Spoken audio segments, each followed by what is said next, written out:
It seems to me that the vast majority of the population has made the same mistake in thinking that Big Pharma has made, right? For those of you that still don't understand the role that Big Pharma has on the entire global scale, understand that they are a trillion, if not multi-trillion dollar industry. They get paid to treat the symptoms. They don't cure anything.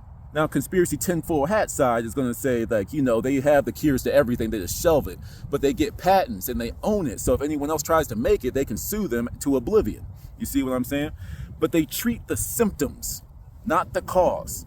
You see what I'm saying? That's like you have this crazy cough. And instead of addressing the lungs, instead of addressing the mucus in your body, they're just going to stop the cough. But if the original problem still persists, then are you going to keep coughing? And you're going to keep running back to them to make you sicker and sicker and sicker. But guess what? They have a pill for that. They're making you into their own Adam West. Ooh, a piece of candy. Ooh, a new pill. Ooh, a new prescription. Ooh, a new injection. I mean, when these doctors and dentists go out on their own, what do they call their organization? The words are right in front of you most of the time. They call it a practice.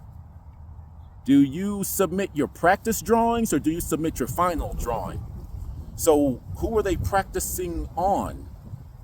And they're getting paid for it. And that's not at all what I wanted to talk about in this video. But I say all that to say that the population has made the same mistake in thinking because they don't get to the root of the problem when it comes to advancing in their own life. Let's do this like Dora the Explorer using this tree behind me. If you're looking for the root of this tree, the root of this problem, where would you look? Exactly, at the top, because that would make no sense. Of course, you look for the root of the problem at the bottom, but most of the world is complaining about, oh my God, the pine needles are sticking me, the pine needles are sticking me, and you cut off a branch. But guess what? There's pine needles over here, over here, over here. You keep cutting off stuff at the top, not realizing the root of the problem is why these pine needles will always come back. What's the root of your problem? You see, most people, now there's multiple different answers to this one, but the one I wanted to focus on in this video is people are not appreciative of what they have. Most of us spend most of our time, most of our attention, because where attention goes, energy goes. We spend most of our time, our attention, and our energy on what we don't have. Not what we do have, because you be happy. It's like let me give you this illustration. There's a poverty-stricken family. Like a husband, a wife, and 4 kids living in a 1-bedroom apartment, right? Well, the man of that house is incredibly happy. Oh my God, how could he be happy and poor? That makes no sense. Well, this person that's spending most of his time paying attention to the things that he does have, he's like, wow, look at my family right here. Wow, look at my beautiful wife. Wow, look at the fact that I have electricity, running water, a roof above all of our heads. I'm truly blessed. Right? But for some of you, the same people, I'm not free of this myself. I do this myself. That's why I'm talking about it. But some of y'all are watching this video, entertaining yourselves on smartphones, laptops, TVs. That means that you are quite literally living in excess.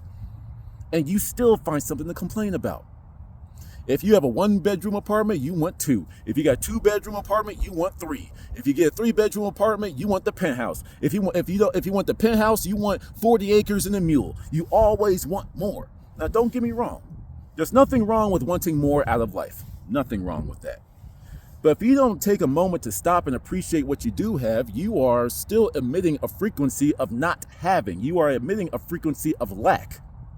When you put out lack, you'll only focus more on what you don't have. When you are putting out the frequency of gratitude and abundance and thankfulness of what you have, then you will receive more and more because your vibration is by default thankful and glad for what you have. Oh, he's happy with that. Oh, he's still happy. Let's give him more examples or more reasons to be happy. That's how God in the universe talks to us. That's how it works.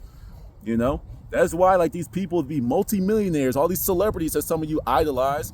You got these celebrities that you idolize, but they're all drug users. They're all alcoholics. They're all sex crazed. And of course, they'll get on their platforms and brag about all the stuff that they're doing. But whenever I see people smoking every day, drinking every day, can't do business with them when they're because they're wearing sunglasses indoors, and you think that this is a happy person? You think that that's what you want to that you want to live up to? No, man. Be happy for what you have. Are you sleeping on the street? No. Like, that's the thing that most people in modern times need to remember. Someone always has it worse than you. You know, oh, I'm living paycheck to paycheck. There's nothing to be thankful for. You do realize there's someone already living in their car. Well, I'm living in my car. This is some bullshit, man. I just want more out of life. You do realize there's someone that's sleeping on the street. Man, this mattress is dirty, and I found it behind the dumpster. You do realize that there's someone that doesn't even have a mattress to sleep on the street. You see what I'm saying here? So spend more time being appreciative of what you do have. You got 2 legs, 2 arms, and a head. That means God created you. You should be happy enough with that, to be honest with you. There's nothing wrong with working towards your goals, but don't be complacent, but be grateful for where you're at now. Because if you weren't where you were now, you wouldn't have had any drive to want more out of life. However, you should still take the time to fast, be with God, realize what it's like to live without, and stay modest and humble. Till next one.